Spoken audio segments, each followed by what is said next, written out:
प्रिय विद्यार्थियों, शुभ प्रभात। कैसे हैं आप सभी लोग? उम्मीद है कि आप सभी बहुत अच्छे से होंगे, स्वस्थ होंगे और खुश होंगे। तो प्रिय विद्यार्थियों, अभी मैंने आप लोगों को पिछले वीडियो में संधि के बारे में बताया था, जिसमें मैंने आपको स्वर संधि और व्यंजन संधि के बारे में बताया था। और अभी मैंने स्वर संधि का वीडियो नहीं बनाया है, जो मैं आपको बना के दे दूंगा। लेकिन अभी ये मांग कर रहे थे आप लोग काल के बारे में। तो प्रिय विद्यार्थियों, आज हम आपको पढ़ाते हैं काल के बारे में। तो आज का टॉपिक है काल। तो ये पार्ट 2 है, काल, और हम लोग इस काल के बारे में विस्तार पूर्वक चर्चा करेंगे। ये बहुत ही महत्वपूर्ण टॉपिक है और इसके बारे में अगर आप जान लेंगे तो ये आपकी परीक्षा में बहुत फ़ायदा करेगा। यानी ये बहुत ही महत्वपूर्ण होने वाला है, यूजफुल है ये। तो चलिए विद्यार्थियों, समय ना गंवाते हुए आरंभ करते हैं आज का ये काल। तो देखिए, काल के बारे में आप जान लीजिएगा थोड़ा सा। आप यहाँ देख पा रहे होंगे कि सबसे पहले जान लेते हैं काल की परिभाषा के बारे में। तो काल की जो परिभाषा होती है वो ये है कि क्रिया का वह रूप जिससे उसके होने वाले समय का पता चलता है, उसे काल कहते हैं। जी, क्रिया का वह रूप जिससे उसके होने वाले समय का पता चलता है, उसे काल कहते हैं। और आप जानते हैं कि काल के 3 भेद होते हैं: वर्तमान काल, भूतकाल और भविष्य काल। तो देखिए, वर्तमान काल क्या होता है? क्रिया के जिस रूप से उसके जारी समय में होने का पता चलता है। क्रिया के जिस रूप से उसके जारी समय में होने का पता चलता है, उसे हम काल कहते हैं। जारी समय का मतलब होता है जिसे हम देख पा रहे होते हैं। जिसको हम देख पा रहे होते हैं वो हमारा समय जारी समय होता है, जिसे हम लोग प्रेजेंट भी बोलते हैं। और ये जो वर्तमान काल होता है, इसके भी भेद होते हैं। तो इसके मुख्य रूप से 3 भेद होते हैं, जो होता है सामान्य वर्तमान, अपूर्ण वर्तमान और संदिग्ध वर्तमान। आप देख पा रहे होंगे नंबर 1, 2, 3। तो सामान्य वर्तमान, अपूर्ण वर्तमान और संदिग्ध वर्तमान। तो अब हम बात कर लेते हैं सामान्य वर्तमान काल के बारे में। तो देखिए, सामान्य वर्तमान जो होता है वो क्या होता है कि यदि वाक्य के अंत में ता, ती, ते आते हैं, यदि वाक्य के अंत में ता है, ती है या ते है आते हैं, तो ये सामान्य वर्तमान काल होता है। और इसके उदाहरण मैं आपको अभी नीचे दे रहा हूँ, तो आप देख लेंगे। और दूसरा क्या है? अपूर्ण वर्तमान काल। अपूर्ण वर्तमान काल में क्या होता है कि काम का जारी रहना पाया जाता है। किसी काम का जारी रहना पाया जाता है वर्तमान में, जारी समय में जब काम का जारी रहना पाया जाता है, तो वहाँ पर अपूर्ण वर्तमान काल होता है। जैसे इसके जो पहचान है वो ये है कि वाक्य के अंत में रहा है, रही है, रहे हैं, ये मुख्य रूप से आते हैं, तो ये अपूर्ण वर्तमान काल हो जाता है। और इसके बाद होता है संदिग्ध वर्तमान काल। संदिग्ध वर्तमान काल में क्या होता है? इसके उदाहरण देखने में ऐसे लगते हैं जैसे कि ये भविष्य काल के हों, लेकिन वो भविष्य काल के उदाहरण नहीं है, वो संदिग्ध वर्तमान काल के होते हैं। कई बार हम लोग ऑप्शन चूज करने में भी ऐसा हो जाता है कि नहीं समझ पाते हैं और सही की जगह हम लोग गलत ऑप्शन पर टिक करते हैं। तो चलिए इसके बारे में जान लेते हैं।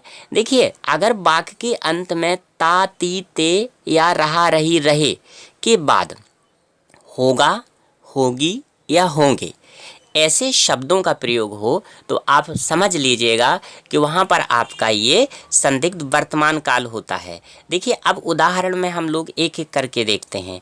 पक्षी आकाश में उड़ते हैं, तो इस वाक्य के अंत में क्या आया? ते हैं। तो ते हैं बोले तो सामान्य वर्तमान काल। क्यों? क्योंकि आपको हमने पहले ही ये बता रखा है ता, ती, ते। और इसके बाद है छात्र पढ़ता है, मीरा भजन गाती है। तो ता है, ती है, ते है, इस प्रकार से इसमें आया, तो ये आप जान लीजिए कि ये आपका वर्तमान काल है। अब इसके बाद होता है आपका ये अपूर्ण वर्तमान काल, जिसमें काम का जारी रहना पाया जाता है। तो देखिए, जिसमें काम का जारी रहना पाया जाना है वो क्या है? देखिए, इसमें लिखा हुआ है कि पक्षी आकाश में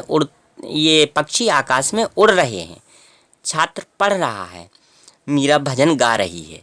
तो ये क्या है? ये आपका है अपूर्ण वर्तमान काल, क्योंकि पक्षी आकाश में उड़ रहे हैं तो काम जारी है, छात्र पढ़ रहा है, काम जारी है, मीरा भजन गा रही है, ये भी काम जारी है। तो जहाँ पर काम का जारी रहना होता है वहाँ पर होता है आपका क्या? अपूर्ण वर्तमान काल। इसके बाद है पक्षी आकाश में उड़ते होंगे, छात्र पढ़ता होगा, मीरा भजन गाती होगी। यानी श्योरिटी नहीं है कि ये होता होगा, हो रहा है, ऐसा नहीं है। तो क्या है कि जहाँ पर जारी समय में काम का संदिग्ध अवस्था में होता है, यानी पता नहीं होता कि होना है नहीं होना है, क्या हो रहा है, तो वहाँ पर ये होता क्या है, आपका संदिग्ध वर्तमान काल होता है।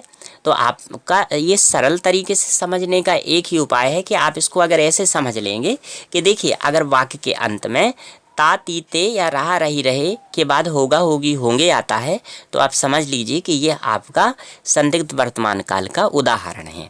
अब इसके बाद हम लोग देख लेते हैं भूतकाल। तो भूतकाल में क्या होता है, देखिए, क्रिया के जिस रूप से उसके बीते हुए समय में होने का पता चले उसे कहते हैं हम लोग क्या, यानी भूतकाल कहते हैं।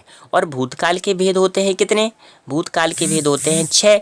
तो भूतकाल के जो 6 भेद हैं वो कौन कौन से हैं, देखिए, सामान्य भूतकाल, पूर्ण भूतकाल, अपूर्ण भूतकाल, आसन्न भूतकाल, संदिग्ध भूतकाल और हेतुमत भूतकाल।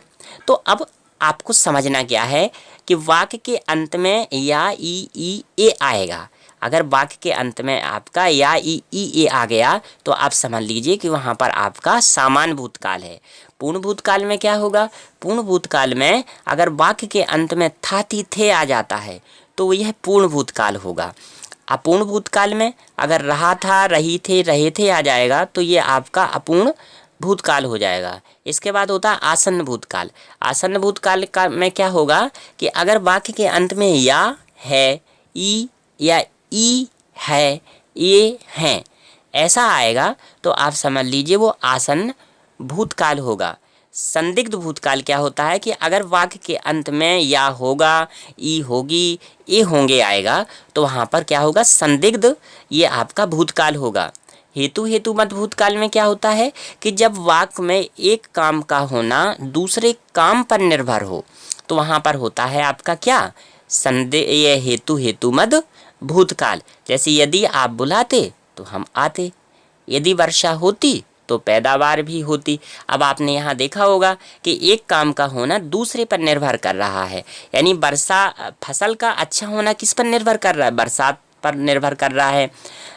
तो हम आते, ये किस पर निर्भर कर रहा है, बुलाने पर निर्भर कर रहा है। तो आपने जान ही लिया होगा कि जब वाक्य में एक काम का होना दूसरे काम पर निर्भर होता है तो वहाँ पर आपका कौन सा होता है, ये होता है हेतुमत भूतकाल होता है। तो हमें उम्मीद है कि आपने ये जो भी है इनके बारे में जान लिया है, बहुत अच्छे से जान लिया होगा। अब देखिए, एक बार आप इसको चाहें तो रिमाइंड कर लीजिए। और मैंने अभी इसके उदाहरण आपको यहाँ पर नहीं दे रखे हैं, और मैं अभी आपको थोड़ी देर के बाद इसके जो एग्जाम्पल हैं उनके बारे में भी पूरा बता दूँगा।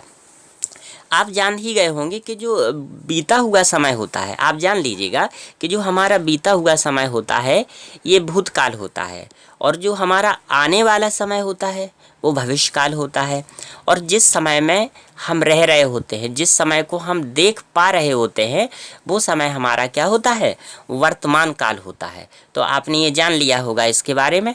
अब हम क्या है कि इसको जानने समझने के बाद अब हम आपको जल्दी ही इसके बारे में बताने जा रहे हैं कि ये भूतकाल के और जो उदाहरण हैं और ये भविष्यकाल क्या है, इसके बारे में भी हम आपको अभी ये थोड़ी ही देर में बताएंगे। लेकिन आप एक बार फिर से इसको समझ लीजिएगा कि भूतकाल के आपके ये 6 भेद होते हैं, उन 6 भेदों का ज्ञान होना भी आपके लिए बहुत ज़रूरी है। तो आप एक बार इसको दोबारा से रिमाइंड कर लीजिएगा। तो प्रिय विद्यार्थियों, अब हम लोग भूतकाल के जो और भी उदाहरण हैं जो मैंने अभी आपको नहीं बताए थे उसके बारे में आपको बता रहा हूँ। अब आप इसमें ये देख लीजिएगा। तो आप लोग यहाँ देख पा रहे होंगे कि जैसे ये पहला जो उदाहरण है इसमें लिखा है चाय बन गई, मैंने खाना खा लिया, पिताजी बाजार चले गए।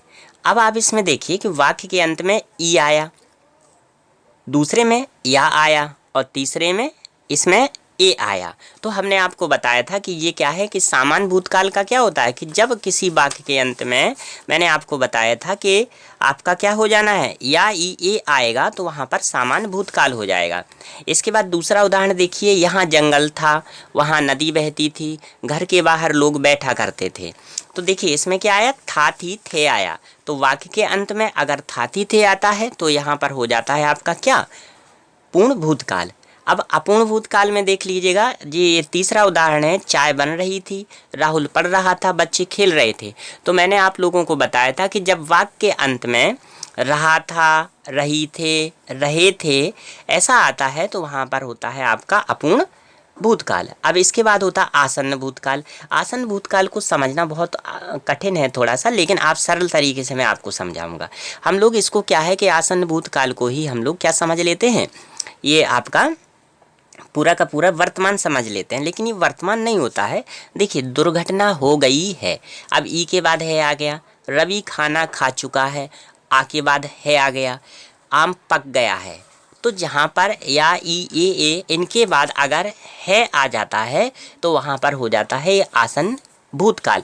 आसन्न भूतकाल का मतलब होता है क्रिया का वह रूप जिससे किसी काम का कुछ देर पहले ही, यानी भूतकाल में जिसका किसी काम का कुछ देर पहले ही पूरा होना पाया जा रहा होता है, वहाँ पर आपका ये होता है आसन्न भूतकाल।